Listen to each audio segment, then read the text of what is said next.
Hello guys, this is your friend and we are back with a new fanfic. Which is What If Naruto Create Harem with Anko Fem Anbu Council Bashing Part 1. And if you enjoy this fanfic then please press the like button and subscribe to my channel for more fanfic like this. And now let's start the fanfic. October 10th, 6 years after the Kyuubi attack. Frigid rain fell heavily as lightning flashed, briefly illuminating the form of a young 6-year-old blonde before thunder ripped through the skies above. Between the flashes of lightning, it could be seen that the young boy's shirt was full of holes of various sizes, exposing his malnourished body to the bitter elements. His pants in even worse condition as one of the pant legs was missing from the knee down, revealing his skinny leg.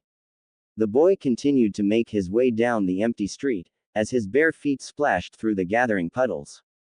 A question any sensible person would have asked themselves upon seeing the boy would simply be, why was this child out in weather like this at this hour? The answer. Immediately at the stroke of midnight, the matron of the orphanage he resided in had kicked him out. Just as he turned 6 years old. With nowhere else to go, the child merely wandered the streets looking for some kind of shelter to get out of the cold.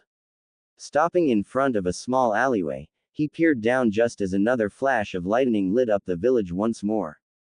Seeing a small pile of cardboard boxes and some plastic wrap used for shipments, he tentatively made his way towards them. It wasn't the most ideal of shelters, but it would do for the night until he could visit the old man and tell him what happened. Shuffling over to the pile of debris, the young child began to set to work on his home for the duration of the early morning hours. Just as he finished placing the plastic over the box to ward off the rain, he heard a group of footsteps behind him. Turning around, he saw a group of men and women gathering in the alley, blocking his only exit. Looks like the matron was right, the little demon brat is all alone with no one to watch over him. The man at the front stated with a sinister grin. My daughter would have been 10 years old this month if it wasn't for you. A woman shouted from the middle of the mob, prompting others to express their agreement. Be you, but I didn't do anything. Naruto could only stammer as he backed away from the crowd that slowly began to descend on him with malicious intent. Don't even try to lie, you demon brat. Another man replied as he raised his hand that held a lead pipe and brought it down harshly on the young boy's shoulder. A resounding crack could be heard and a cry of pain from the young child as his right arm hung limp from where his clavicle was broken. After the initial strike, everyone else joined in, throwing rocks, bottles and even some kunais at the poor child. Ignoring his cries of pain and pleas to stop. These only seemed to inspire the mob more. After a few minutes, Naruto collapsed to the ground, blood pooling around his body as darkness began to claim his vision. Bloodied, with kunais sticking out of his chest, belly and legs. As the mob stopped, the leader of the group came forward and took out another blade. This is for my family, you demon sack of filth. He stated as he brought the blade down on the child's arm and slashing it down. Opening the flesh up to expose muscle and tendons. The man repeated the process with Naruto's left leg and started to move towards the stomach when a kunai struck him in the forehead. Alarmed, the mob looked up to the roof to see a squad of Anbu. The leader of the group with a weasel mask, his Sharingan spinning furiously at the sight before him. Hawk, boar, take these people to Ibiki for his special treatment. Weasel smiled under his mask as he saw the mob's color drain from their collective faces. A few even tried to run before being struck down by the other surrounding Anbu that quickly incapacitated the rest. Having issued his orders, he jumped down to the alleyway as the sun began to rise over the horizon, giving light to the grisly scene before him.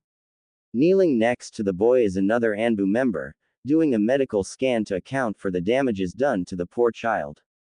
Report. Weasel stated. It's not good. I am detecting a broken clavicle, 3 broke ribs, a punctured lung, part of his heart is collapsed on itself, and that's not counting the lacerations on his arm and leg.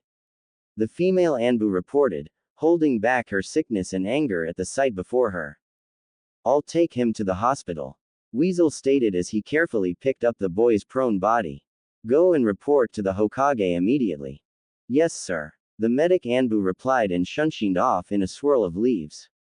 Weasel immediately did the same, hoping to get him to the hospital in time. For if he didn't, Kami have mercy on those involved. Naruto's mindscape. Hang in there, Kit, yelled the giant fox frantically as it smashed its body into the giant cage.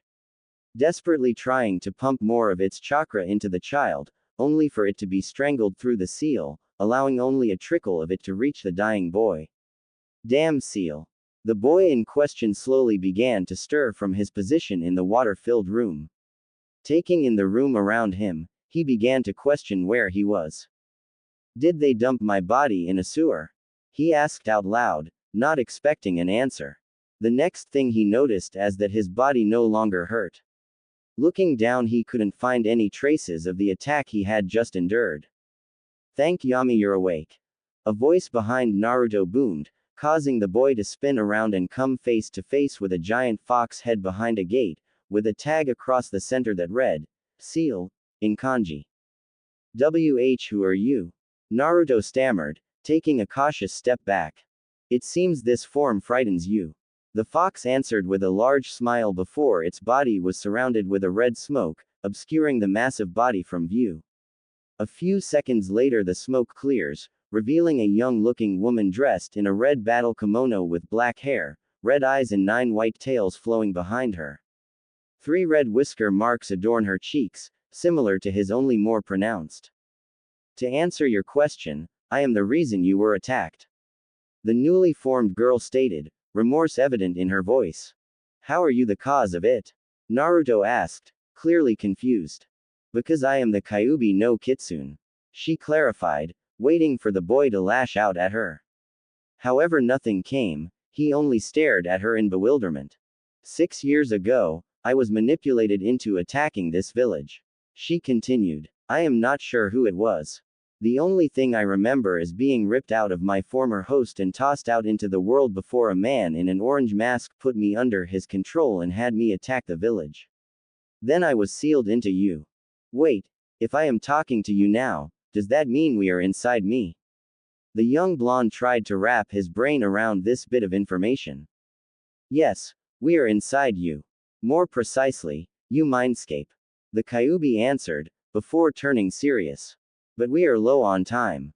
Right now, your body is dying and I can't give you enough of my chakra to heal your wounds. What? You're saying I am dying? Naruto exclaimed in a voice of panic. Yes, I can only delay it. The girl behind the cage explained, hanging her head in sorrow. I'm sorry. That damn seal is preventing me from giving you more of my chakra. Is there anything I can do? Naruto asked as he gazed up at the gate with a frown.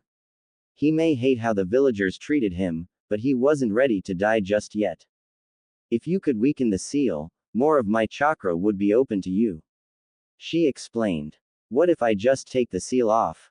No, the girl exclaimed. That would only kill you. Just tear a piece of the corner off, no bigger than your thumb. Nodding, Naruto moved towards the seal.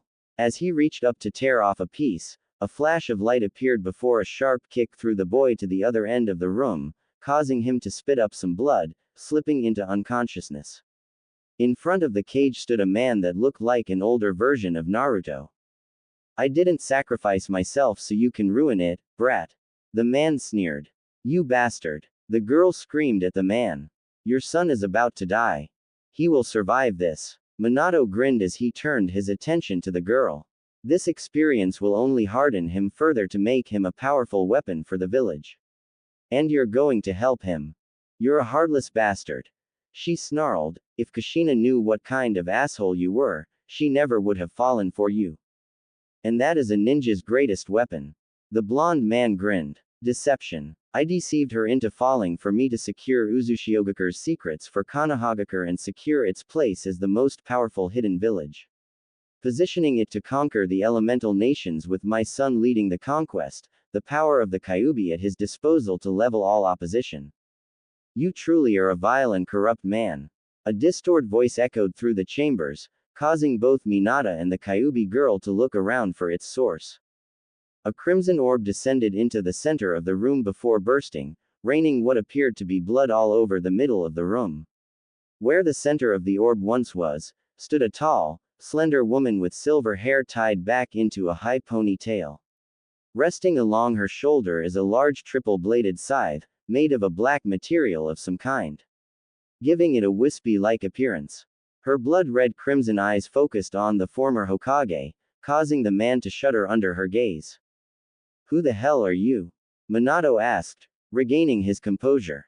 Who I am is of no concern of yours, mortal. The woman replied coldly as she gripped her weapon and pointed it at Minato. Just know that I have come for your soul. Then it's a shame my soul already belongs to the Shinigami. He smirked. I am aware of this. The woman gave a sinister grin, causing a cold shiver to travel down Minato's spine. Unfortunately for you, Shinigami Ni-san is my brother and has given me your soul for punishment of your vile actions.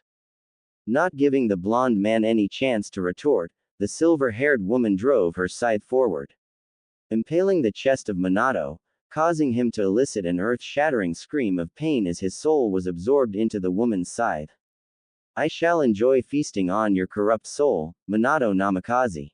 She grinned as the last traces of the fourth Hokage dissipated. With the task done, the silver-haired woman turned her crimson eyes towards the Kyuubi girl, causing the young girl to shrink back in fear. Unsure of what this woman could do to her. Now that that bastard is taken care of, let us see about saving young Naruto-kun. The woman replied as she walked over towards the seal and examined it. I can't remove the seal, but I can alter it so that you can aid him more efficiently. Do you intend on making him a weapon with my power as well? The girl asked cautiously. A weapon? No, I intend to make him my champion. The woman smiled as she began to move various symbols around the seal. Almost immediately, the Kyuubi girl could feel her chakra pouring into the young boy. Real world. The Anbu known as Weasel stood over young Naruto's hospital bed as the heart monitor steadily beeped. He was still infuriated as to what had just happened. He literally had to threaten one of the doctors to get the boy taken care of, and because he didn't trust the hospital staff to do their jobs without bias, he stood over them as they worked to stabilize the boy. Soon, he was joined by the Hokage himself. Weasel quickly gave him a full report of what he encountered. The elder man was even more upset that the Anbu was and had ordered the rest to investigate the matron at the orphanage, insisting that they bring her to Ibiki for questioning of her negligence, as Naruto was to be under her care until he was at least old enough to attend to academy. In silence, they stood by the boy's side when they noticed Naruto's body being surrounded by red chakra, causing some fear from the village leader that the Kyuubi may be attempting to escape. However, his fears were quickly dispelled when he saw the grievous wounds healing themselves. Hokage-sama, what just happened? Weasel inquired as the red chakra began to seep back into the boy, having healed all of his wounds and mended all of Naruto's broken bones. It was almost as if the attack never happened. I am unsure, but I can only surmise that young Naruto's tenant doesn't want to die and is healing Naruto to keep itself from dying. The elder man explained as best it could. Naruto's mindscape. Naruto groaned as he slowly came to, half expecting to find himself in a completely new area. Looking around, he was somewhat relieved that he was still within his mindscape. Although, instead of the blonde man that had attacked him, there was a silver-haired woman conversing with the girl behind the cage. Ah, you're awake, the silver-haired woman stated, making her way over to the young blonde. Are you okay, Naruto-kun? Kyuubi asked in concern. I'm okay, he grunted as he stood up, looking at the newly arrived woman. Who are you? I am Jashin, the goddess of blood and carnage. The woman replied with a smile that strangely enough, was kind and gentle considering her title. Now, first things first. How about we do something about this sewer? What do you mean? Naruto asked, a bit confused. This is your mind, Naruto-kun. Jashin explained. You can change it to how you see fit. It is only like this because all you have known is loneliness and pain. Instead, imagine being in an open meadow, surrounded by a lush forest. Imagine a peaceful stream flowing through the meadow. Naruto closed his eyes, and began to imagine what the goddess described. Slowly the sewer-like setting began to dissolve as birds could be heard chirping. A cool breeze blowing against his skin as the sound of honey bees going from flower to flower. Opening his eyes, he could only marvel at the sight before him. An open lush meadow, with a stream flowing through the center surrounded by the lush forest Jashin had described. Sitting in the center of the meadow was the kitsune girl, her tail stretched out, enjoying the cool breeze. No longer confined behind the cage-like prison. Instead, a silver necklace was around her neck with the kanji for seal dangling from the silver chain. Jumping up, she quickly ran towards the blonde boy and tackled him in a hug, giving him kisses along his cheeks. Thank you, thank you, thank you, she repeated, tears of joy streaming down her face. You're welcome, Kyuubi, Naruto said, hugging the kitsune back. Ari, she replied. My name is Ari, Kyuubi is only a title. You're welcome, Ari-chan. The blonde smiled. Ari blushed at the suffix, but smiled nonetheless. Well done, this is a massive improvement over that sewer. Jashin commented as she scanned her surroundings, bringing the attention back to her. Thank you for your help, Jashin-sama. Naruto expressed, turning towards the woman. Please, call me Jashin-chan, or just Ya-chan for short. She smiled, causing the poor boy to blush. Now that you are out of danger, let us get to the real reason for my visit to you, Naruto-kun. Naruto nodded, curious as to what the goddess would want with him. He didn't think himself anything special when compared to other kids his age. The real reason I am here is to offer you a deal. Jashin began. I have watched you for some time now, from the day of your birth up until now, and you have interested me greatly. Despite your constant mistreatment and neglect, you persevere through it all and push forward. That is why I want to make you my champion. Your champion? Asked Naruto, a bit uncertain what was being asked of him. Yes. Should you accept, I will grant you a gift of power to help you through your conflicts. However, while I will grant you this gift, it will be up to you to learn how to use it to its fullest extent, the goddess answered. What power would you give him? Ari asked, a little curious. The power over shadow and darkness. The goddess grinned. Normally I would grant my champion immortality, but Naruto-kun is special and deserves something more unique. What would be required of me in being your champion? Naruto asked. Simple. Jashin started. You would be tasked with 2 missions. 1. Restoring my name in the elemental nations that has been desecrated by the cults that have sprung forth, claiming to do vile things in my name. 2. You will be asked to reap corrupt souls for me. However, you will not be tasked with these in the near future. Before I accept, I have one question. The blonde stated. Power doesn't come without cost. What would be the price of accepting this gift? Despite his young age, Naruto had been forced to grow mentally early on to avoid traps and other things during his young age. This question earned him a smile from the goddess before him. Very wise, and you are correct, this power will come at a cost. Jashin stated. In order for your body to accept this power, I will have to change you to a Hanyu.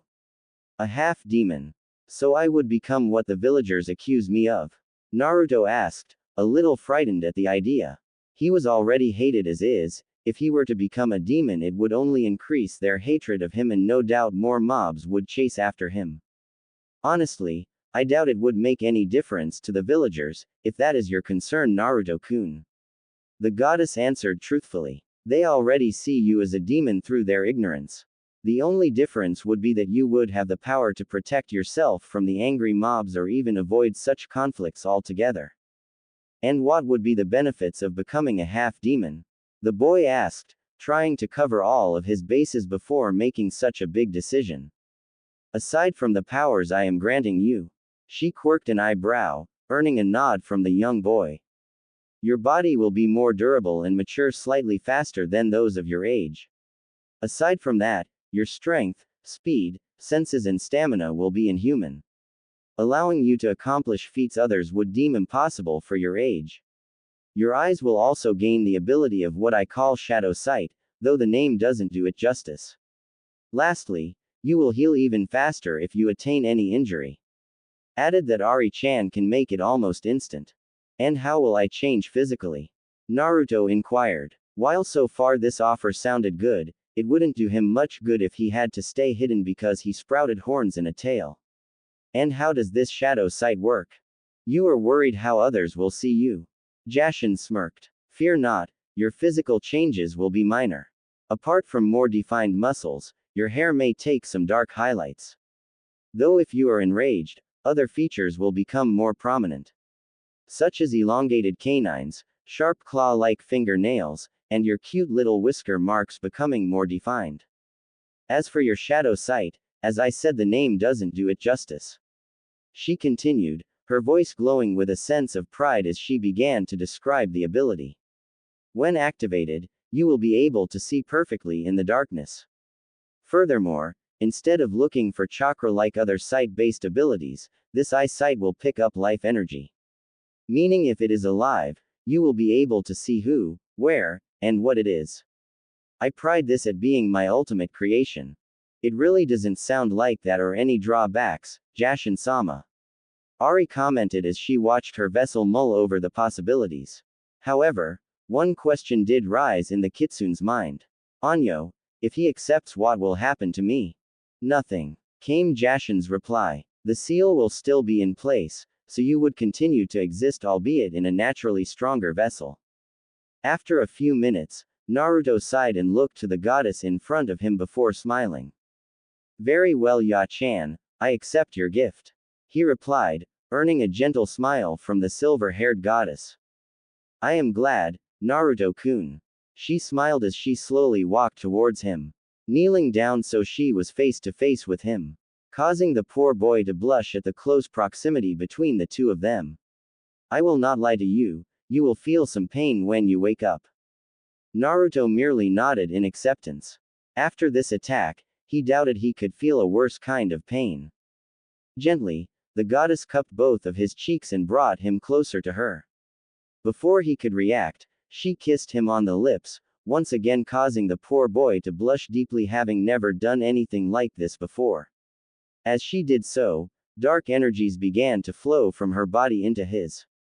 This process lasted only a few minutes, before the young began faded from his mindscape, leaving behind a smiling goddess and a blushing kitsune. Was that really necessary? Ari asked, slightly pouting that the goddess had just stolen the boy's first kiss. No, but it was entertaining. And he is cute. Jashin smiled, turning to the fox girl, reaching into her kimono and withdrawing a black-looking scroll, handing it to Ari. I must leave now. I trust you to help teach young Naruto-kun his abilities and general training to prepare him for the world. This scroll contains information on some of the shadow abilities. Once he has mastered these, I will give him another scroll. It will be done, Jashin-sama. Ari bowed in respect, only to blush as the goddess came in close, her lips just an inch away from the kitsune's ear. And do not fret, after all, Naruto-kun will need to take multiple mates. Jashin smiled before disappearing into a blood-red orb and vanishing, leaving a furiously blushing kitsune at the implications the goddess left. Real world. The first thing Naruto was made aware of as he regained consciousness was that his body felt like it was on fire. It was as if someone had tossed him into an oven and left him there to bake. Granted, he wouldn't put it past the villagers to attempt something like that. Gritting his teeth, he forced his body to move, despite his muscles' protest to do even the most basic of movements. Well, Jashin-chan did warn me that I would be sore. He thought to himself. I wonder if the physical changes already happened. Naruto-kun, you're awake. The old man beside his bed exclaimed, catching the attention of the boy and the Anbu in the weasel mask. Hey Gigi. Naruto replied in a weak, almost silent voice, shocking himself. Try not to talk too much, Naruto-kun. Weasel stated as he approached the bedside. The doctors said your vocal cords were severely damaged during last night's attack. Naruto frowned, but nodded as he remembered what happened. If he focused on the memories, he could still feel each hit that fell on him. However, his frown was replaced with a small smile as he remembered what happened afterwards. Unconsciously bringing his fingers to his lips as the realization just hit him. He had kissed an actual goddess. Are you okay, Naruto-kun? The Hokage asked in concern. I'm fine, GG. The boy replied, his voice sounding a bit stronger now, earning a quirked eyebrow from the Anbu, unaware of how the boy was healing so fast. Though he assumed it was due to his tenant. As I understand it, the matron of the orphanage kicked you out this morning before the attack. Currently she is being detained and a replacement for her is being reviewed so that we can get you situated back with the other kids. At this Naruto only shook his head. Is there any way I can get my own place? Naruto asked. You know the villagers hate me, so no matter who is in charge, it will just happen all over again later. Hiruzen could only sadly nod. He knew the boy had a valid point.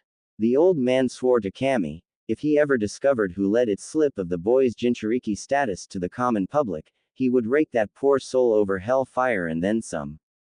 I will see what I can do, rest up Naruto-kun. The old man smiled sadly. Weasel, watch over him. Lethal force is authorized to any threats. The Anbu gave a short nod and followed the village leader out of the room to stand guard by the door to allow the boy to peacefully rest. Despite how this day started, I would have to say this has been the best birthday I have had so far. He smiled to himself. Happy birthday, Naruto-kun. Eri's voice echoed in his mind, causing the boy to smile even more. Jashin-sama left you a scroll for your new abilities. Thank you, Ari-chan. He replied back to her with their mental link before he leaned back into his pillow and fell asleep once more. Slipping back into his mindscape once more. Naruto, age 8. The young blonde sighed heavily as he made his way through the village. Once again, his teacher decided that he was responsible for the mess that happened in this classroom that afternoon, despite the mess in question was all the way on the other side of the room from him. Either way, it didn't matter to him. If anything, it allowed him to avoid the group of kids that had planned to jump him as soon as he left school. Unfortunately for the group of bullies, Naruto was no longer an easy target. With his heightened senses thanks to being a Hanyu, he could easily hear the whispers shared between the group that conspired to bring him more physical pain. Thus, he was able to plan around it and avoid them altogether. The wrongfully delivered detention just made it easier for him. He did find it amusing that the group of kids actually waited outside for him for the full 2 hours he served his detention, only to discover that Naruto never walked out the doors. In fact, the moment he left the classroom, he ducked into a corner full of shadows and disappeared. Reappearing a few blocks down the street in an alleyway. Using one of his favorite new abilities from the black scroll he had gotten on his 6th birthday, the Shidutsutepu, Shadow Step. A handy ability that allowed him to literally walk into shadows and travel elsewhere in a split second. In theory, he surmised he could use this ability to travel anywhere, whether he had visited that place before or not. However, in practice he only traveled to places he had already been. No need to take unnecessary chances and get lost in the darkness. Seriously, with how strong you are with your Hanyu body, you could have easily floored those twerps. Ari commented in anger in Naruto's mind. She had become even more fiercely protective over her blonde container over the past 2 years since they officially met. Maybe, but you have to remember half the kids in the class have parents or family members on the civilian council. Naruto replied mentally. All the perks I have for being a half-demon would be moot if I am locked away in a prison cell. And the old man can only do so much until I become a genin at least. I understand where you are coming from. Ari frowned, not that the blonde could see it. I just hate that you have all this power and have to hide it. Speaking of which, why didn't you just use your Shidutsutepu to just return to your apartment? Why come out in the alley? I know Ari-chan, I know. But my bastard of a father was right about one thing. Deception is a very powerful tool to employ. Naruto stated, a scowl on his face at the mention of his father. As for not returning directly home, mostly the same reason. If I am never seen wandering around the village, people will begin to get suspicious and that would put more scrutiny on us. Also, I want some ramen. Ari could only chuckle in response.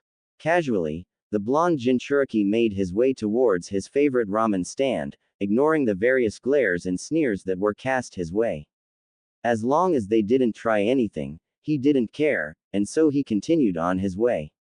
As he continued on, his pace slowed as he walked past the now mostly empty Uchiha compound as a frown formed on his face, though he didn't linger long.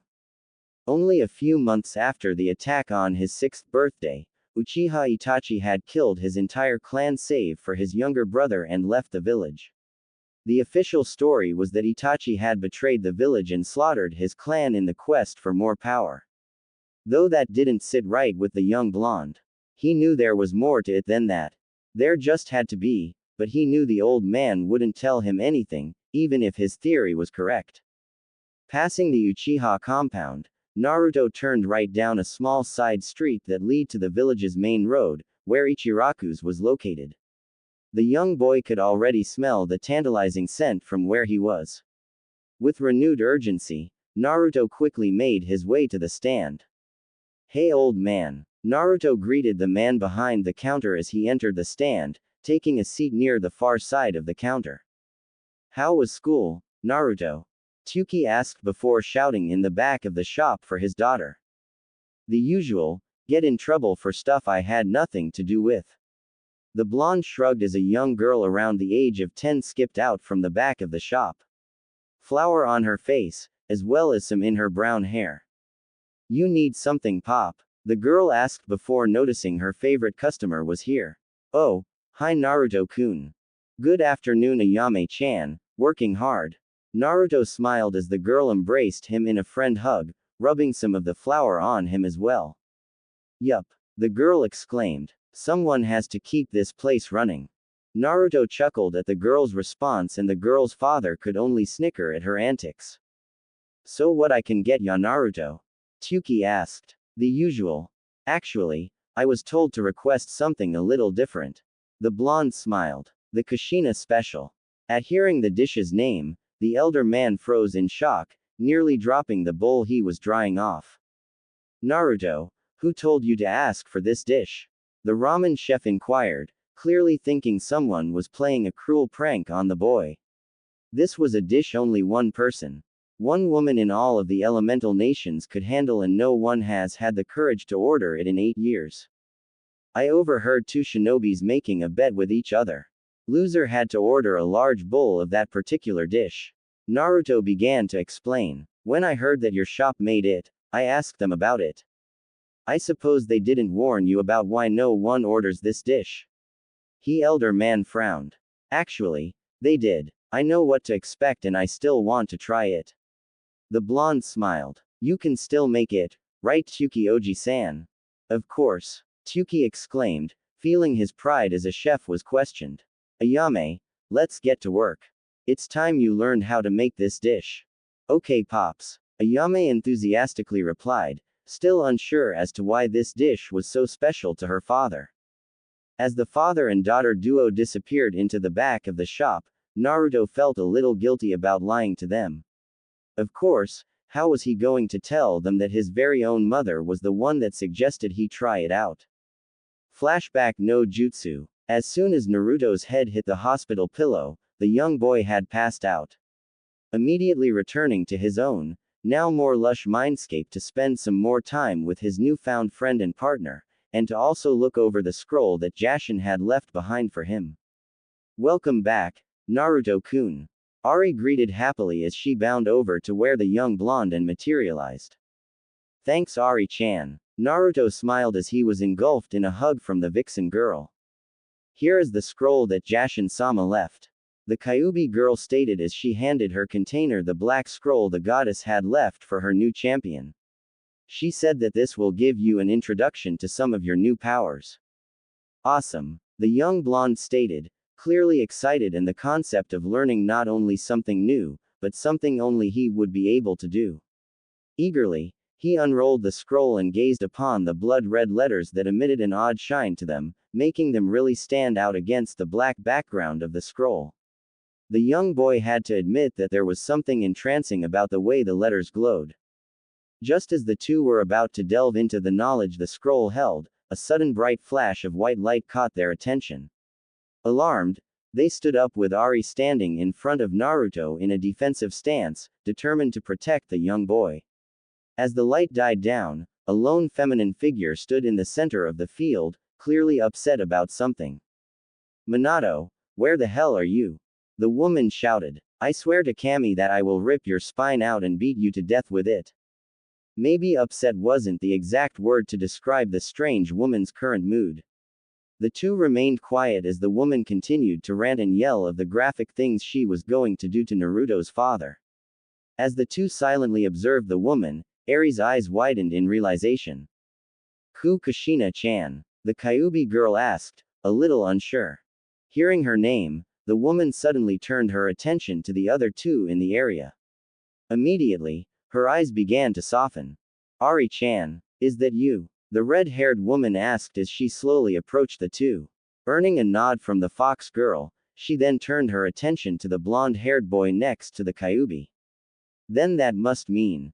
Without hesitation she immediately burst forward and engulfed Naruto into a firm, but loving hug. Afraid to let this moment go as tears streamed down her cheeks. I'm so sorry Sochi, she whispered as she kissed his cheek. Naruto for his part didn't know what to say or do as the woman continued to say she was sorry over and over again and begged for his forgiveness that he had to shoulder such a burden. A few seconds ticked by before it all clicked into place. Gently, he embraced the woman back, giving his mother a firm hug. It's okay Ka-san, I don't blame you. He whispered, tears now starting to form in his eyes. I swear to Kami, if I ever get my hands on that bastard of a husband of mine.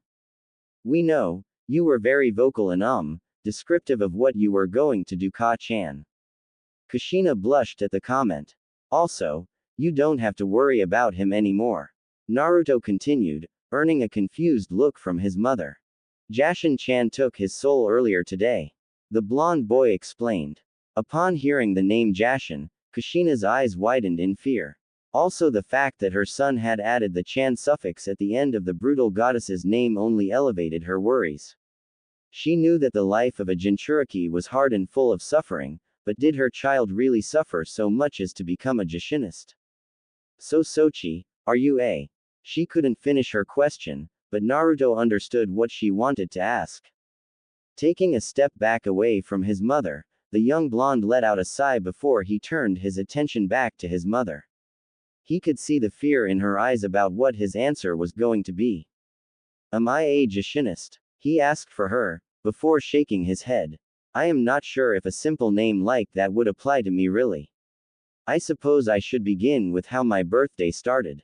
With a frown, Ari sat down next to her container, not really excited to relive the morning's events again. But, the boy's mother needed to know about the life her son has led so far. Today was my birthday, Naruto began. You would think a kid my age would be excited for it. But for me, this day always brought pain as it's also the day my bastard of a father defeated the Kyuubi. Every year on my birthday, the matron of the orphanage would ensure I was locked or kicked out for some reason or another just so the mobs can organize their so-called fox hunts. It usually ends about how you're imagining it. For her part, Kushina was becoming more and more livid at the actions of the villagers. The same villagers that her ever so loving dear of a husband had promised would take care of their son in their absence should the worst come to happen. Her eyes suddenly widened. This is what that bastard meant by taking care of their son. This year was the worst, and the best at the same time, ironically. Naruto smiled, breaking his mother out of her chain of thoughts.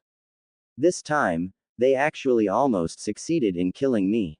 Ari-chan did her best to try and heal me. But the damage I had taken was too much, especially with the way that bastard had to seal done.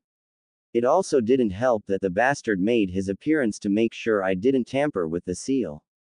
Bastard even attacked me, to ensure I couldn't get to the seal. Saying he wasn't about to let me undo his sacrifice. Naruto-kun fell unconscious again after being struck. Ari started, filling in for when Naruto was knocked out. Though, in theory he could have remembered it either way since they were within his mind when it happened. I argued with the bastard as he gloated about deceiving you with his lies. Acting all proud and how Naruto-kun would become colder after he survived his experience and become the village's weapon to bring the other nations under Konohagakure's rule. And then, Jashin-sama came.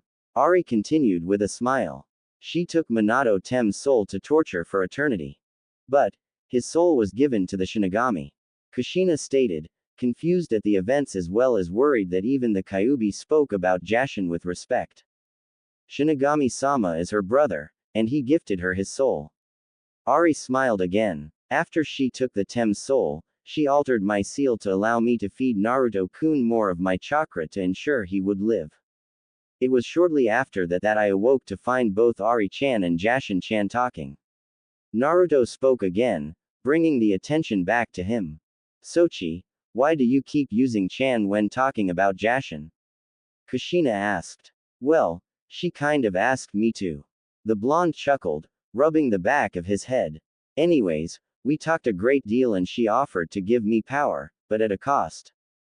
Cautiously, he looked at his mother and could see that she was afraid of what he was going to say. However, he was also concerned with how she would react when he tells her that he is now a half-demon and Jashin-chan's champion. To help me avoid future fox hunts, and the hatred from the villagers, she gave me a special power. A bloodline if you will. However, the price is I am now a half-demon. A Hanyu. Why? Kushina exclaimed. Why would you agree to such a thing? Because I was tired of fearing for my life. Naruto bluntly stated, snapping his mother out of her hysteria. And I know what you're thinking, and no. Jashin-chan didn't manipulate me into agreeing to accept her gift. We talked in detail about the pros and cons of it. In the end, I saw that the pros greatly outweighed the negatives. It's true Kushina-chan. The Kyuubi girl spoke up again. Jashin-sama spoke the truth about what changes would happen and Naruto-kun desperately needed a way to escape the hunts. Besides, I think he looks cuter now. Ari-chan, are you flirting with your godson? The red-headed woman asked in a teasing tone. Godson? Naruto inquired, confused by this new development. Yeah, Kushina-chan kind of made me one of your godmothers before you were born. Ari rubbed her left arm in embarrassment. Anyways, the blonde Hanyu began. After giving me her gift of power, she made me her champion. When I am ready in terms of skill and strength, I am tasked with restoring Jashin-chan's name to the world and wiping out the cults that have defiled her name. Cults? Kushina asked. I was under the impression that these cults did as Jashin commanded. And therein lies the problem. Naruto sighed. You see, these cults work in their own self-interest and will sacrifice anyone, regardless. Does Jashin-chan want souls? Yes, but only corrupt souls. These cults defile her name. So you see Ka-chan, you don't have to be afraid of Jashin-chan. Okay. I see, was all the elder Uzumaki said, wrapping her mind around the information she had just been given. But I do have a question. Ari-chan said she was one of my godmothers, who are the others? Tsunade Senju, one of the 3 legendary Sannin. His mother replied with a smile. Your father though, named Jiraiya your godfather though. Then I know who not to trust. Naruto frowned. After his first impression of his father, he didn't trust anyone associated with the man, and with what he learned from Ari-chan, he would wager that his godfather would also seek to manipulate him to further his father's plan. Too bad Jashin-chan put a wrench in their plans. Kushina for her part could only nod in agreement. She never liked the perverted old man to begin with, and after her son's experience with his father, she couldn't blame him for not trusting anyone connected to the bastard. Finding who to trust is always a gamble, his mother remarked. However, the seriousness of the moment was disrupted at the sound of the young blonde's stomach rumbling in hunger, causing the 2 women to chuckle a little and the poor blonde boy to rub the back of his head in embarrassment. Soon as I get out of this hospital, I am getting me some ramen. Datbeo. The blonde proudly exclaimed, not noticing the verbal tick he had. No better ramen than Ichiraku's.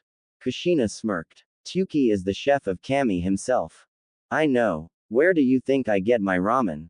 The blonde replied. Sure, those instant ones are good to hold you over, but they taste bland. Though, Jashin-chan says I need to eat more than just ramen to get stronger. She's right, Datbane. The redhead stated, for once agreeing with the goddess of blood and carnage. You need to eat balanced so you can grow faster and become stronger. Girls aren't going to want a skinny Hanyu. Naruto could only smile at his mother's words. Especially the last part, since to him it symbolized that she had accepted his choice and had trust in him. However, the feeling of joy soon began to disappear as his mother's body began to fade.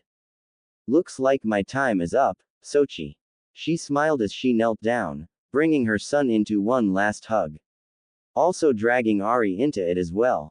Knowing full well this would be the last time she would see them. I love you Ka-chan, and I am going to miss you. Naruto wept, fully letting his tears fall. Tell you what Sochi, the next time you go to Ichiraku's, ask the old man about the Kushina special. Kushina commented with a warm smile. I warn you, it is hot. It has to be to live up to my nickname, the red hot-blooded habanero. I will Ka-chan, I will. He smiled. Slowly, while still embracing the two. Kushina faded away one final time, leaving two grieving individuals. Flashback no jutsu dispelled. Naruto couldn't prevent a few tears from falling at the memory of his late mother. It was a bittersweet moment for him. To finally be able to connect with her, only for it to be so short. Either way, he treasured it. Every second with her was priceless and he would cherish it. His train of thought was soon interrupted as the father and daughter duo returned, carefully holding a large bowl of ramen. Tyuki's face looked like if any drop of it spilled, that it would set fire to anything it touched.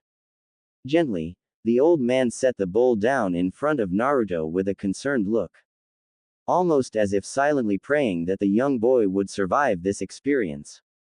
For Naruto's part, he could smell the amount of spices and chilies wafting up into his nostrils, causing the boy's mouth to water in anticipation.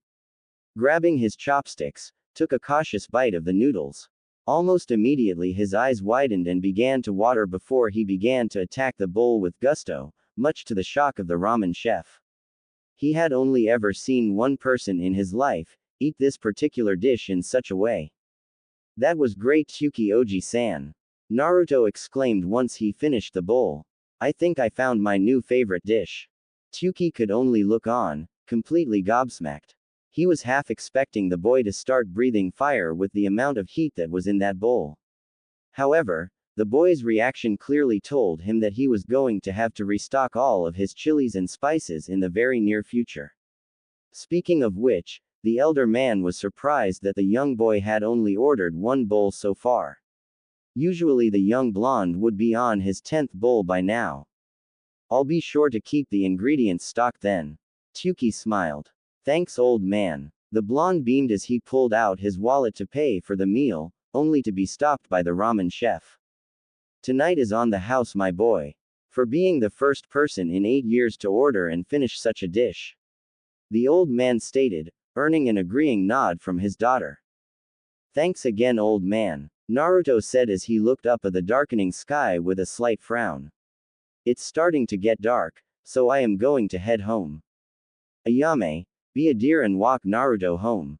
Tyuki said, knowing full well his daughter had a crush on the boy. Of course pops. She smiled as she made her move to join the young boy, only to be stopped. Ayame-chan, I can't allow you to do that. He smiled sadly. You know how the villagers feel about me, and I cannot allow you to put yourself in harm's way for me. I just don't want you to get hurt either. Ayame frowned, not knowing of all the times Naruto had been hospitalized from previous attacks before his 6th birthday. I'll be fine, he reassured her with a gentle hug. Besides, the darkness is the ally to a shinobi. And I am going to be the best shinobi the world has ever seen. Datbeo. Ayame and Tyuki could only chuckle in response at the confidence the boy exuded. They believed that he would make a fine shinobi. Especially with his selfless attitude. The fact that he didn't want to put Ayame in any sort of danger only increased the mon's respect for the boy, and fed the crush the young girl had on him. Without saying anything else, Naruto had left the ramen stand and made his way towards the apartment that the Hokage had managed to secure for him. Of course, like everything else when it pertained to the boy, the village leader was met with some resistance about the course of action. In the end, a compromise had to be made, so instead of the nice apartment that Hiruzen had intended for the boy, Naruto was given a run-down apartment in the red light district of the village. To be honest, Naruto didn't mind in the slightest. A more run-down place was perfect in his eyes as it attracted less attention. Not to mention, he really didn't want to have a nice apartment ruined for the inevitable graffiti and such that were bound to happen. And it did. No sooner had the blonde moved into the apartment, did the walls begin to get covered in various forms of graffiti. While the vandalism riled up the Kyuubi girl to no end, Naruto merely ignored it. Knowing full well that until he became a shinobi, there was little he could do to retaliate in any form. "Thurr he-ish," slurred a drunken man, as he stumbled out of Shushuya, one of the village's more popular pubs. Due to its close proximity of the village's more perverted and carnal secrets. Lests got him. Despite the incoherence of the man, other patrons who were less intoxicated were quick to jump to the man's call. Grabbing bottles and other items that could be used as weapons to attack the 8-year-old, the group of a dozen or so began to chase after the boy. Paying no mind to the young girl crouched on the roof overlooking the street. A scowl dug in deeply on her face. Here we go again. Naruto sighed mentally as he took off down the street at speeds faster than a normal 8-year-old. Much to the anger of the mob behind him. Get enough distance between me and them, duck into the alley and disappear into the shadows and watch as they rage yet another failure to corner me. Ari could only giggle in response. While she wasn't too fond of running, she couldn't help but admit how hilarious the end result would be. Even she learned a few new profane words from the mobs that failed in their assignment. As planned, Naruto quickly ducked into the alleyway and was running to the end where the darkest shadows were. However, he didn't expect some shinobi to be in the mob as a kunai whizzed by his cheek, catching the blonde's attention. "You're pretty fast for a demon brat," the nameless shinobi stated with a grin as he pulled out another kunai. "Yeah, well, when you have morons constantly trying to kill you, you learn to move fast." Naruto shrugged, not showing any signs of worry. Though he was a bit disappointed that his initial plan had fallen through, leaving him no choice but to show off some of his powers in front of witnesses. By now the rest of the mob had caught up, some of them winded from the distance they had to run to catch up to the demon brat. Clearly not happy about having to run just to catch up with the brat. "Well, you won't have to worry about that anymore." The shinobi grinned maliciously. "Because you won't survive after tonight." Without waiting for a reply, the shinobi of the group quickly threw the kunai he had in his hand at the blonde boy. However, to both parties' surprise, it never made it as a second kunai came from above and knocked the first out of the air. A few seconds later a lone feminine figure jumped down from the roof. Naruto noted that she had purplish hair, tied up into a pineapple-like fashion. Her burgundy t-shirt hiding her figure as a pair of khaki shorts rounded out her outfit. "You lot are pretty brave when teaming up against a kid," she replied as she twirled a kunai in her fingers as she stared down the mob. "Figures, now that I can look out for myself someone decides to interfere." Naruto frowned to himself. Not that he didn't appreciate the help, but with the girl now defending him, he couldn't in good conscience abandon her here. No surprise the snake whore would defend the demon brat. The male shinobi taunted, earning a glare from the girl in question. However, her glare turned into a sinister grin as a snake she had summoned previously closed in on her opponent's leg. Without warning, the snake struck, sinking its fangs deep into the shinobi's flesh, injecting a massive amount of venom as it did so. Yelling out in pain, the man kicked the snake away before turning back to the woman before him. In a last-ditch effort in killing not only the snake whore, but the demon brat as well, he tossed a final kunai with an explosive tag attached to it. Seeing this, the purple-haired woman cursed and turned and lunged towards the blonde-haired boy, covering him as the explosion went off, sending massive amounts of shrapnel and other debris all over the alleyway. A fair amount hit the girl along her back, ripping her shirt and skin as blood began to pool around her. Two pariahs didn't have much time to consider their position as the wall fell over, burying the two in a pile of dust and debris. Luck as on their side as it had left a big enough pocket for them to not be crushed. However, that didn't raise Naruto's hopes any. The girl who had risked her own safety was in serious condition, and he knew that by the time anyone took the time to investigate, she would be long dead, and no doubt he would be blamed for it. Ari-chan, is there anything I can do? The blonde mentally asked, as he could feel the girl's body growing cold from the blood loss she was suffering from her wounds. There's one thing, but I don't know how the girl will react when she wakes up. The Kyuubi girl responded, though already not liking how things were turning out. What do I need to do, Ari-chan? You need to mark her as your mate, was the Kyuubi girl's simple reply. A simple reply that seemed to hit the blonde like a ton of bricks, no pun intended due to the situation they were in currently. Wait, what? It's the only way. You have to inject your Hanyu chakra into her so that she can heal. Ari quickly explained, knowing that they didn't have much time and if her container wanted to save this girl's life, this was the only way to succeed. You need to do it now. Just bite her on her shoulder and inject your chakra into her. Not arguing, Naruto gently turned the unconscious girl around so that she was facing him. He couldn't help but note that she was cute. With some encouragement from Ari, he leaned down and bit into the girl's left shoulder and began to pump his chakra into her. Slowly, he could feel warmth coming back to her skin as his chakra began to heal her wounds she had sustained from the explosion. Suddenly, off to the left side of his face, an audible pop sound was heard as smoke rose up from the base of her neck. She must have had another mark, not a mate mark but a servant mark. It felt tainted, Ari concluded. At any rate, your mark overpowered it and destroyed whatever was in it. I just hope that mark wasn't special to her. After a handful of seconds had passed, Naruto released his jaws from the girl's shoulder and saw as a black sun-like design appeared on her shoulder with a black fox-looking head with red eyes in the center of it. The sun's flames took the form of tails. 9 of them, sprouting out from behind the fox head. So this is what my mark looks like? He questioned mentally, liking the design of it. Even Ari was in awe of how it looked, secretly hoping she would get one too. A blush appearing across her face at the thought.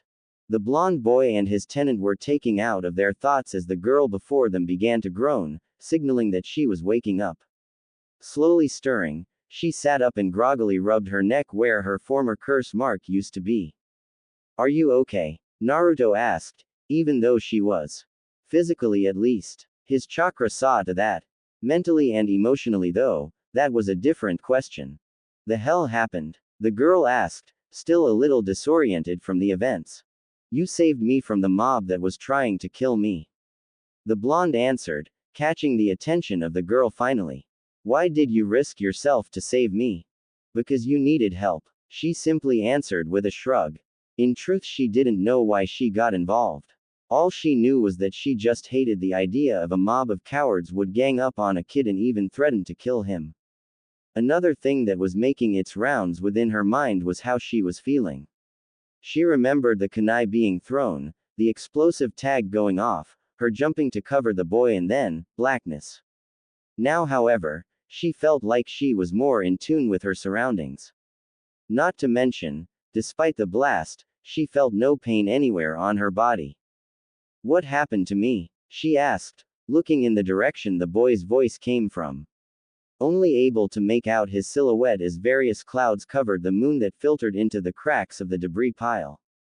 You were badly hurt. Naruto sighed, preparing himself to be lashed out on. In order to save you, I had to do something, and I hope you won't be too upset. Being greeted with only silence, the boy continued. Your injuries were life-threatening. He began. In order to save your life I had to mark you. Mark me. Her tone was clearly displeased. Yes. Naruto sighed as he prepared for the worse. Truth is, the villagers are right. I am a demon, or at least a half-demon thanks to their attack on me 2 years ago. So in order to save your life, I had to mark you as a mate. A potential mate. Ari chimed in as she began to remember smaller details about the marking ritual. In order for you two to become mates, she must accept and mark you back. Sorry, potential mate. This stuff is still pretty new to me. He nervously chuckled. Great. The girl sighed. Another mark. I may as well just start collecting them since I seem to attract them. You only have one, Naruto commented. What do you mean only one? I got marked by that snake bastard 6 years ago. She exclaimed. My mark overpowered his and destroyed it. The Hanyu explained as the moonlight lit up the inside, fully exposing both of their faces to each other for the first time. For her part, she was taken back by how handsome the boy was, despite being a good 6 years younger than her. His blue eyes seemed to glow in the darkness, giving off a sense of intimidation to an enemy, and comfort to an ally. Even more so, she was shocked that she had been freed from the snake bastard by this boy. Reaching up, she trailed her fingers across where it once was only to find nothing. No lumps or anything to show it was there.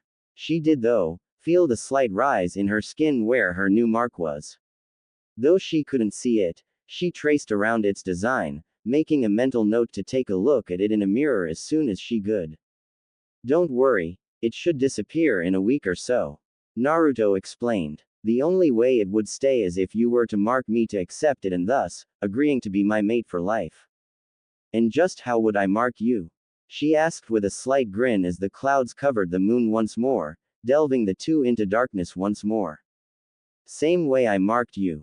He shrugged, not knowing just how close to danger he was as he continued to recite what Ari was telling him. You would have to bite my shoulder and inject your chakra into me so that they mix and form a bond. However, doing this will also change you into a Hanyu as well. Without warning, the girl moved forward and grabbed the young boy, sinking her teeth into his left shoulder as well, drawing some blood to the poor boy's dismay as he felt her chakra start to enter his body. Out of instinct, he clamped down on her shoulder as well. Almost as if sealing the ritual and mating the two for life. Once she was down, the girl sat back and wiped the blood from her mouth, giving it a timid lick as she noted its flavor. So what's your name? The girl asked in an embarrassed tone. Shouldn't we have established that before we mated for life? Naruto quirked a brow, though he couldn't help but chuckle. Anyways, I am Naruto, Naruto Uzumaki, resident demon brat. The sexy and no longer single Anko Mitarashi. The girl now identified as Anko introduced herself, earning another chuckle from the boy in front of her. Nice to meet you. He smiled. Naruto, age 10, academy. The young Hanyu sighed as he walked into the classroom. The entire morning, his tenant was ranting up a storm over the outfit he had decided to wear during his academy days. A bright orange and blue jumpsuit that all but screamed, "Kill me." To everyone. Sure, the female kitsune understood her container's reasoning, but she still didn't like it. And she made it known, vehemently. Naruto only chuckled at the Kyuubi girl's antics. Cocking his head to the side, he let out a second soft sigh and quickly moved to his seat towards the back of the classroom, just in time to avoid being trampled by two girls. Sasuke-kun. The pair of girls exclaimed as they pushed through the door. One with pink hair and one with blonde. Upon realizing that they both called for the same boy, they shot each other a hateful glare. Naruto only frowned in response of the scene in front of the classroom. These two had been like this the entire month and a half since the academy started. Always vying for position to earn the last Uchiha's attention and affection. Despite it being obvious that the emo had no interest whatsoever in the opposite gender. Leading to a few rumors that the raven-haired boy played for the other team. His eyes wandered to the pink-haired girl. Sakura Haruno. A girl from a civilian family, though her mother had a spot on the civilian council and was one of his primary antagonizers to constantly try and call for his banishment or execution. Though each attempt always got overruled by the old man. Despite only having her father to help teach her, since he was a former shinobi though retiring at the rank of genin, Sakura had initially shown promise of being a capable kunoichi. However, that opinion quickly began to deteriorate ever since she became a fangirl of the last Uchiha. Allowing his eyes to travel over to the next girl. Ino Yamanaka, hailing from a clan of mind walkers. Naruto had met her father on occasion when he would meet up with Anko after one of her torture sessions. Inoichi was head of the interrogation division, whilst Anko would torture other criminals and captives for information. Like Sakura, Ino had the markings of a great kunoichi, but also like her pink-haired rival, she squandered it all for the attention of the brooding emo. Naruto then turned his attention to the source of the girl's obsession. Sasuke Uchiha, only survivor of the Uchiha massacre. As a result, the boy was pampered beyond belief by the civilians and civilian council alike. As such, the raven-haired boy's ego and arrogance had inflated to an insane degree. Constantly thinking he was better than anyone and that everyone was entitled to give him what he wanted in order for him to kill his brother and restore his clan. Letting out a soft sigh, the Hanyu turned his attention to his next classmate. Kiba Inuzuka of the Inuzuka clan. On his head, sat the boy's faithful Ninken, a white dog named Akamaru. For the most part, Naruto had no issues with the boy's clan, but Kiba himself was a different story altogether. He was brash, arrogant almost to the Uchiha's level, constantly bragging about being an alpha and that everyone should respect him and all girls should want to be with him. This has caused lots of friction between the Inuzuka boy and his mother and sister. Naruto recalled one particular moment when the young Inuzuka had even attempted to get with his Anko-chan. Before his mate literally threatened to castrate the young boy if he even glanced in her direction, giving the dog boy a cut on the cheek to emphasize her point. Since then, Kiba had avoided the snake mistress at all costs. Unfortunately, it didn't teach him anything, as the boy continued to harass various girls in the class. Shaking his head at the memory, the young blonde then turned his attention to another classmate. Shino Aburame, a bug user from the Aburame clan. Like the Inuzuka clan, they were renowned trackers, using their bugs to detect chakra signatures and even neutralize targets by depriving them of their chakra. Unlike his Inuzuka counterpart, Shino was quiet and collected, rarely speaking out unless spoken to, rarely showing any emotion at all really.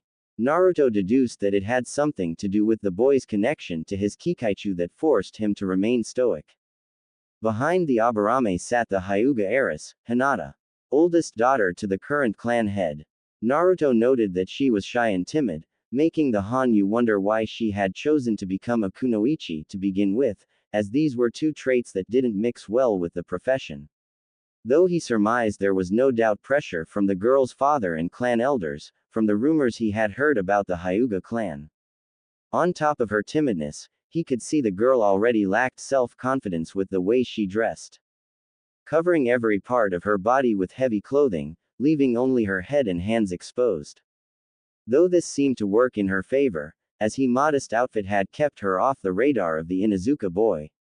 To be honest, Naruto wasn't sure how the timid girl would react if the boy turned his attention towards her.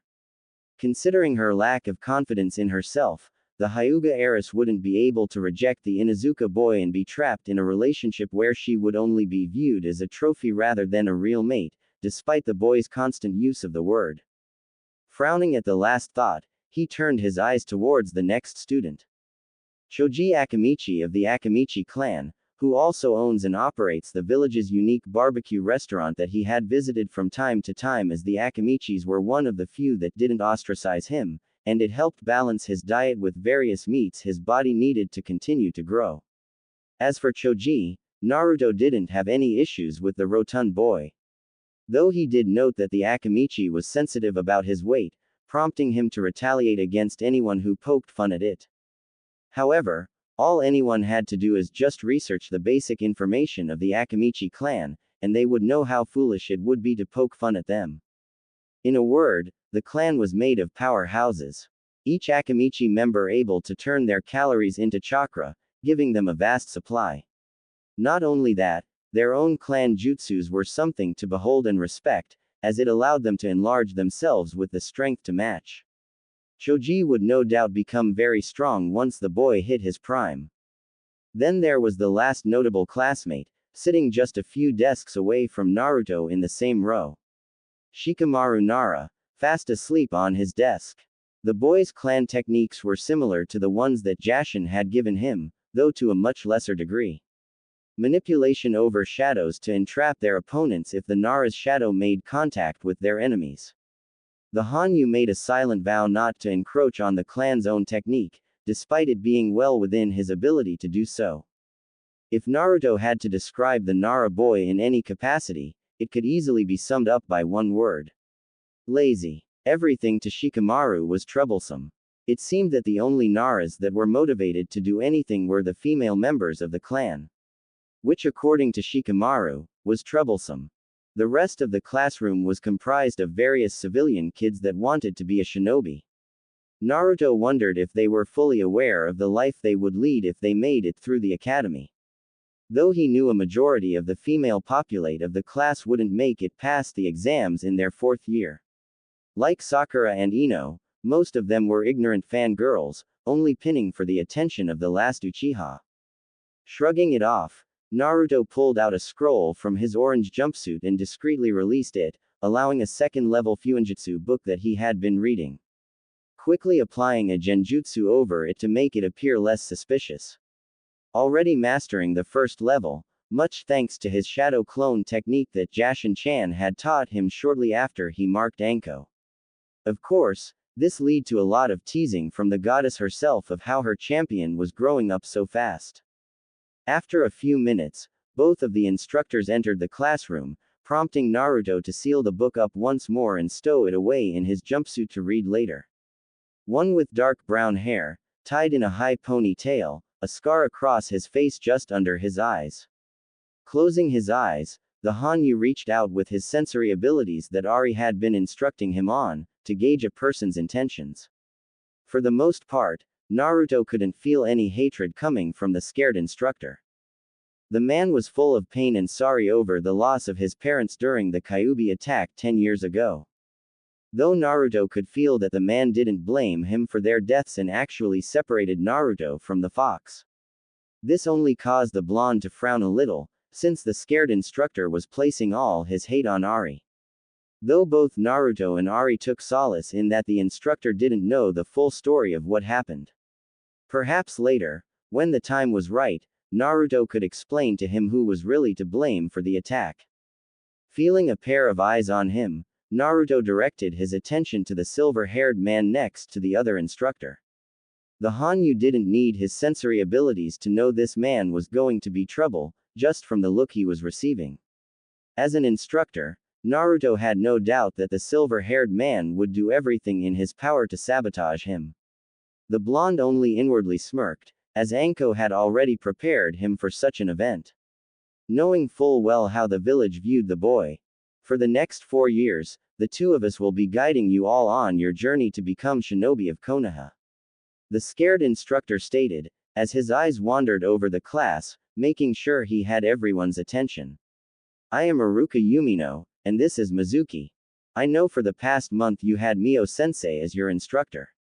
Iruka continued. Unfortunately, she will be unable to continue her instructor duties due to personal issues.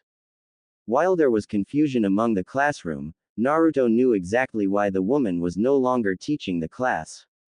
During the weekend, she had attempted to kill Naruto to, in her own words, cleanse the village of the demon. Unfortunately for the woman, Naruto was currently on a date with Anko, and the snake mistress didn't take kindly to the attempted assassination. Currently, Mio was in the T&I building, probably being tortured by Anko-chan. At the thought, Naruto felt a wave of pity wash over him for the former instructor. Anko was very passionate about her job and enjoyed causing as much pain as possible to her subjects. Doubly so for those that she had a personal interest in. And the snake mistress was personally invested in Mio. Uzumaki, Naruto, Iruka called out, snapping the blonde out of his thoughts. Here, he simply replied. Alright, today we are going to start off with. Iruka began to drone. Almost immediately the class groaned as the currently lesson wasn't anything to be excited about. No tales of powerful jutsus, no exploits of brave shinobi taking on entire armies. No, the current topic was politics within the village. Rolling his eyes, Naruto took out his book once more and began reading.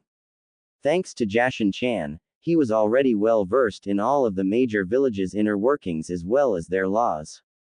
As the lecture drawled on, with almost half the class fast asleep, Naruto, for the most part, kept to his book when suddenly he was hit with memories of one of his shadow clones he left training in the Forest of Death. Immediately blood began to trickle from his nose and a heavy blush appeared on his face. The young Hanyu face vaulted into his desk, gaining the attention of the classroom. "Are you okay, Naruto?" Mizuki asked, with fake concern. "Just fine," the blonde retorted, not lifting his face from the desk. Letting the memories of the clone that had just dispersed settle. It seems his dear Anko-chan had decided to visit his clones and given him a special message in the form of groping the shadow clone's crotch while smothering its head into her chest. "Then you wouldn't mind telling the class what Tobirama Senju was best known for?" Iruka chimed in. Tobirama Senju, otherwise known as the Nadaime Hokage, is best known for achieving political stability and implementing institutions that help the village run more efficiently. Naruto explained as he lifted his head off the desk, once he was sure there was no evidence of what had just happened. As such, he ensured Konoha's continuity and prosperity.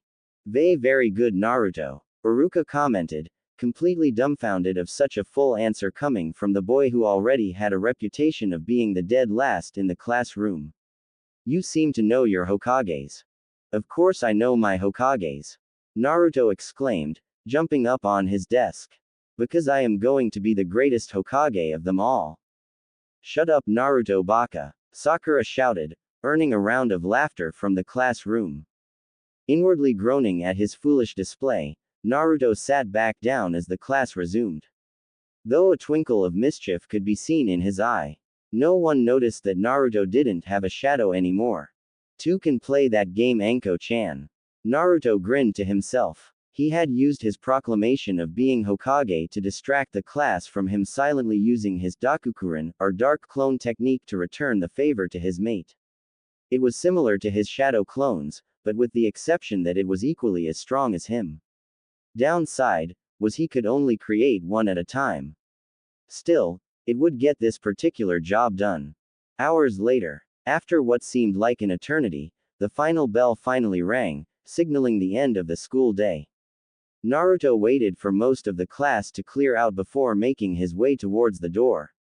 Usually he would step into the shadows and disappear, but today, something was telling him to take the scenic route back home. Please stop," a timid voice begged from around the corner, catching the young Hanyu's attention. "Why?" another voice replied. "Are you going to cry? I say we rip out her weird eyes so we don't have to look at them anymore." Yet another voice commented with a sick laugh. Rounding the corner, Naruto could see three boys around his age trapping the young Hyuga heiress in a corner. The blonde scowled at this and wondered where the girl's guardian was. Moving forward, the blonde Hanyu griped one of the assailant's arm, just as the boy brought back his fist to strike at the girl. "You know, one thing I can't stand is cowardly bullies," Naruto remarked, his voice quiet but firm. "The hell do you want, demon?" the ring leader asked, yanking his arm out of the blonde's grip. Naruto only smirked and said nothing as he waited for the bullies to make the first move. Which happened almost immediately as the one on the left took a wild swing.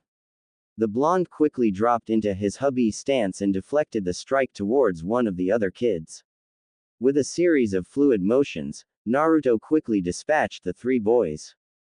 "Typical of your kind. You're all tough shit when you can gang up on someone who can't fight back.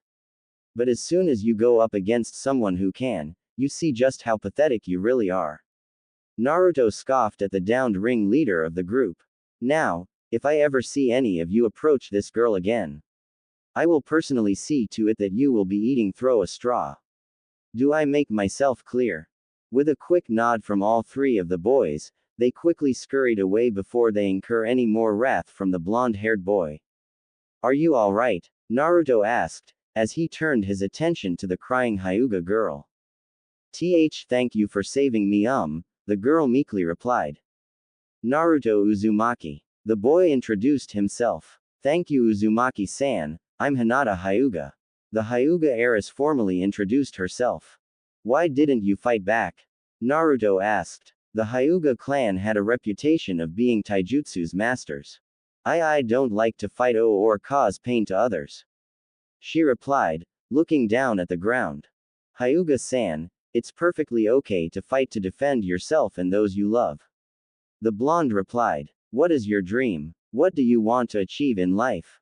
I want to unite my clan under one banner. The girl meekly responded. And do you think it will be easy? She shook her head in response. Exactly, there will always be some form of conflict you must face.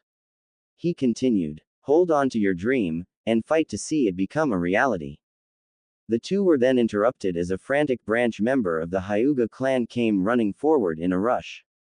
Get away from Hinata-sama, you filthy demon brat. The man lashed out, attempting to strike at Naruto, whom merely sidestepped the attack, easily avoiding it. You're welcome for doing your job. The blonde remarked before turning on his heel and leaving the two Hyugas. See you tomorrow in class, Hinata-san. You need not concern yourself with the likes of that thing, Hinata-sama. The branch member snidely commented, clearly not liking the boy. Be that as it may. Hinata spoke with an unusual firmness in her voice. He did do your job for you, and your failure will be reported to my father. The branch member gulped in fear, but bowed his head, accepting his fate, before leading the heiress back home. Naruto. After his encounter with the Hyuga heiress, the blonde Hanyu quickly made his way across the village to the Forest of Death, where no doubt a very frustrated Anko was waiting for him to arrive. He smirked from the earlier memory he got from his Dakukurin. In true definition of turnabout as fair play, the dark clone had snuck up behind Anko and used one hand to grab her by the crotch, while another groped her before quickly dispelling. To be honest, Naruto was the only person in the elemental nations that could get away with it, though there would be repercussions. After a few more minutes of traveling, Naruto entered the forest entrance and began bounding through the trees with the practice of a seasoned shinobi. It didn't take him long to arrive in a clearing where a small army of his shadow clones were training. Off to the side was a very frustrated snake mistress. You got a lot of nerve, Gaki. Anko shouted as she spotted the blonde. Though she failed to hide the grin on her face as she approached him. Turnabout is fair play. Naruto shrugged. You assaulted my clone while I was in class, you know. You act like you didn't enjoy it. She smirked as she hopped down right in front of him, wrapping her arms around his neck. Same could be said for you, hubby Haim. He grinned, wrapping his arms around her waist. Without waiting another second, both closed the distance and let the lips collide into a feverish kiss, built up from pent-up frustrations all day. Mostly on Anko's part. It took all of the snake mistress's mental fortitude to remind herself that Naruto was still only 10 years old, despite his body looking at least 2 years older than he actually was. After a few moments, the two broke the kiss, with Anko having a glazed look in her eye due to the feeling of euphoria of being in proximity to her mate. Naruto mirrored her feelings. One of the benefits of the mate's mark they both had was that they could feel each other's emotions and it amplified positive feelings for one another. However, it also increased their own desire for one another. The snake mistress was more than willing to satisfy that desire, but Naruto was firm that they at least wait until he graduated the academy, which she reluctantly agreed to. I see my two favorite Hanyus are behaving themselves. A distorted voice called as a blood-red sphere floated down before bursting, exposing the beautiful goddess of blood and carnage. As well as two frustrated Hanyus can, Jashin-chan. Naruto smiled as he reluctantly released Anko. The snake mistress herself had met the goddess just shortly after her encounter with Naruto that fateful night. To say she was shocked would have been an understatement. The usual boisterous Kunoichi was completely speechless that her mate was the champion of the goddess of blood and carnage. Though after a short talk with the goddess, Anko converted into being a true Jashinist. To what do we owe the honor, Jashin-sama? Anko asked respectfully. I came to witness Naruto-kun's progress.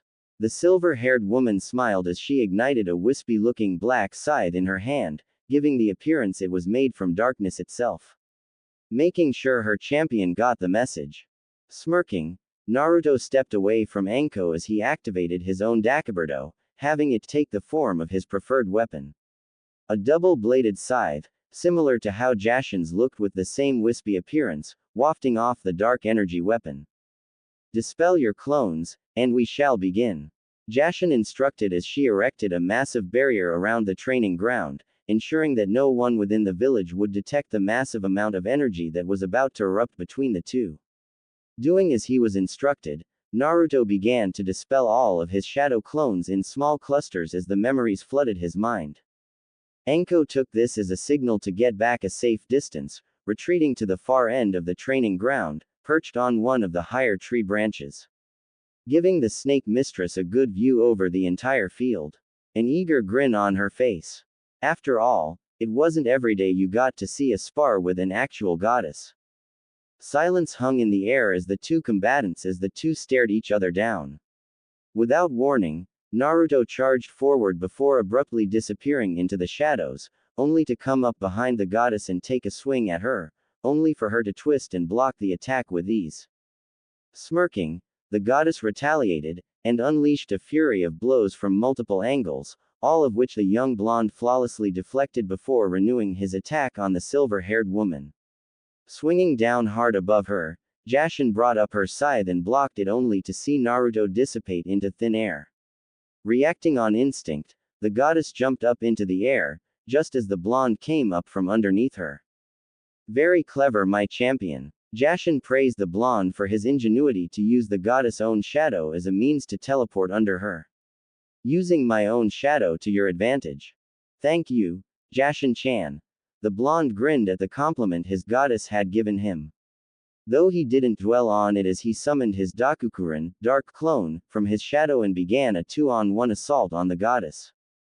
The goddess only smirked as she twirled her scythe and deflected all of the blows, before hooking the dark clone's scythe with her own and forcing it forward only to be decapitated instantly. Naruto flinched at the memory he received, but didn't let it slow him down as he ducked under another wide swing from the goddess, narrowly avoiding her blade. Seeing an opening, Naruto pivoted and hooked the end of his scythe in between the goddess' legs and yanked it as hard as he could, causing the silver-haired woman to lose her balance for a split second before she corrected herself and followed the motion. Her body was going into a perfect backflip, righting herself just in time to block another strike from the blonde. The two continued to trade blows for another 2 hours before the sparring session began to wind down.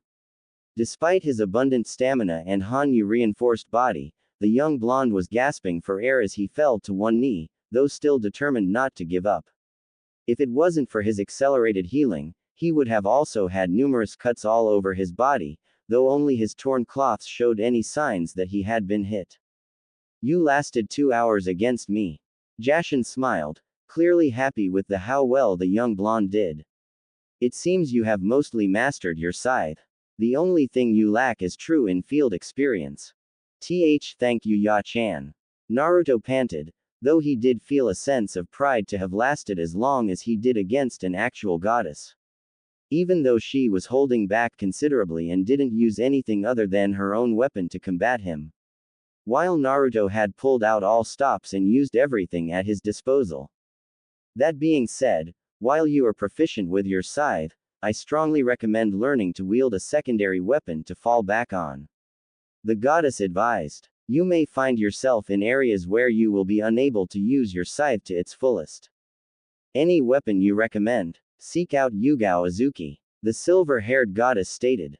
She is your village's most skilled Kenjutsu users. Her skills easily rival that of 7 ninja swordsmen of the mist. I will seek her out immediately then. Naruto bowed his head in respect to the goddess. Even though she had told him time and again that he didn't need to. Until we meet again, my champion. The goddess bid her farewell to the young Hanyu before she disappeared, allowing the barrier she had erected fall. Shortly afterward, Anko dropped down from the tree she had perched herself on while she witnessed the battle. The snake mistress had seen the two spar before, but each time had left her in awe and a bit envious. Silently, she wondered just how well she would fare against the goddess. Hey Anko-chan, do you know someone named Yugao Azuki? Naruto asked, as she came up behind him. Why, looking to get another girl already? She grinned, teasing the poor boy. Not my intention, but you know I am a sucker for strong and sexy girls. He smirked. But Jashin-chan suggested I seek her out and ask her to train me in Kenjutsu.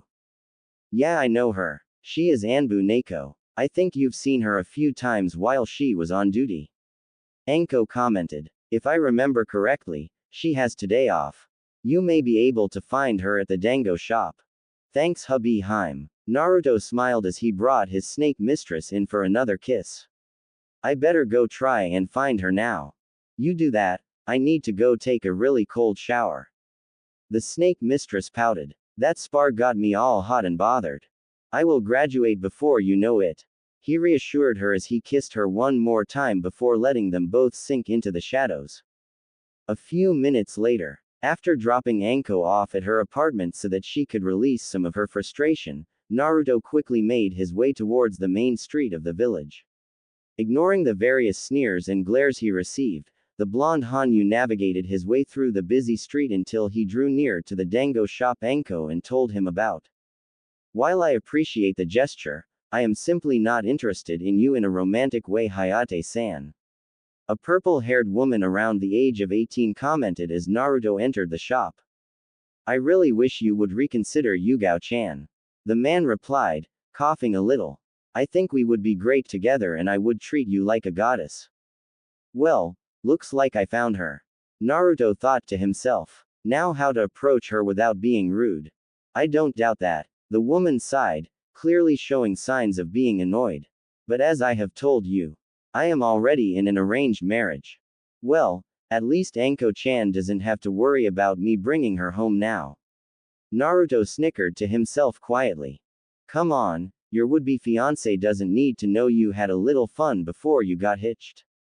Hayate replied with a grin, before he started coughing again. This caused both Naruto and Yugao to narrow their eyes simultaneously. Naruto had always looked down on those who were unfaithful in any capacity. Even more so when those individuals were involved in a relationship. Not having anyone growing up, Naruto took loyalty, honesty, and integrity very seriously. Yugao on the other hand was absolutely disgusted with what her fellow shinobi was suggesting. It gave her the impression that he only wanted her as a conquest to brag about later. Throwing his earlier words out the window about treating her as a goddess. Deciding it was time to step in, Naruto approached the purple-haired beauty. Excuse me, are you Yugao? Naruto asked, catching the attention of both the young woman and Hayate. Yugao looked over the young blonde for a moment, narrowing her eyes slightly, though not in a disdainful way. In reality, she felt something she recognized with the boy though couldn't put her finger on what it was. Yes, I am Yugao. She replied. I was told by someone I trust to ask you about training in Kenjutsu. The blonde explained. So you want to be a swordsman, huh? She smiled. I may be able to give you a few tips, but first I have an idea. Hayate interrupted, earning a glare from Naruto and a scowl from Yugao, neither that he noticed. How about both of us give you some pointers? I am a Kenjutsu user as well. You get your training, and maybe Yugao-chan and I can get to know each other better. Hayate-san, I have been patient enough with your pursuit of me. Yugao gritted out. The answer is no, and I will not seek to have fun before I meet my potential fiancé. If you continue to insist, I will make a formal complaint to the Hokage about your harassment. Besides, Naruto grinned, not wanting to miss out on getting his shots in since the man had already rubbed him the wrong way. I was instructed to seek out only Yugao as her skills rival that of the 7 swordsmen of the mist. I highly doubt your skills would even compete with hers. At that, Hayate scowled and left the dango shop in a huff. Humiliated by both his object of desire and the gaki that had interrupted his time with her. The snickering from Yugao infuriated him even further as he quickened his pace. Thank you for that, Naruto Uzumaki. The blonde introduced himself. You said your mentor told you to seek me out. Anyone I should know? She quirked an eyebrow as she leaned down just a little so that she was face to face with him. Tell her who I am. Jashin's voice echoed in his mind. Jashin-chan. As soon as he said the goddess's name, Yugao's eyes opened wide in shock. Glancing around to see if anyone was watching them, She quickly grabbed the blonde and used her shunshin body flicker technique to transport them both to a secure location. Once she was positive that no one was around, she turned and eyed the blonde. Did you say Jashin-sama sent you to me? She asked tentatively. Wait, Jashin-sama? Naruto asked, a little confused. You mean you're nodding? Yugao reached under her vest and pulled out a silver necklace with a upside-down triangle inside a circle. The goddess of blood and carnage's symbol, signifying the Anbu's faith to her goddess. In the back of his mind, he could hear two distinct chuckles, causing the blonde to roll his eyes at the two.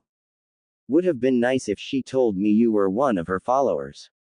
Naruto frowned. But yes, Jashin-chan instructed me to find you and ask for training in Kenjutsu, since I am already proficient with my scythe and I need a backup weapon to be more versatile. If Jashin-sama has sent you to me, it will be my honor to train you in the art of swords. Yugao smiled, proud that she was serving her goddess. I look forward to learning from you, Yugao-san. The blonde bowed to his new sensei. You wouldn't be Jashin-sama's champion, would you? The purple-haired woman voiced her question, a look of anticipation in her eyes. Yes, I am. Naruto answered truthfully, only to see the woman's face light up with a vibrant smile and a look of pure joy and happiness. Why? Because you're the one. She smiled as she stepped closer, bringing her face to his. You're my fiancé, as per Jashin-sama's instructions. Not that I want to go against Jashin-chan's wishes, but I have already marked Anko-chan as my mate, and I don't want to betray her. He frowned. Yugao on the other hand only giggled, catching the boy's attention. She found it sweet that he considered his current lover's feelings about it. It was endearing. I understand, and it is sweet of you to take her feelings into consideration. Yugao spoke, though she didn't sound upset like Naruto thought she would. Does she follow Jashin-sama? She recently converted about a year ago. The blonde answered. Then I will explain to her. The purple-haired woman responded with a mischievous grin. Of course, with it being Anko, she may see this as a chance for a threesome. Naruto could only face palm. Looks like I am bringing her home after all. The young Hanyu thought with a sense of irony.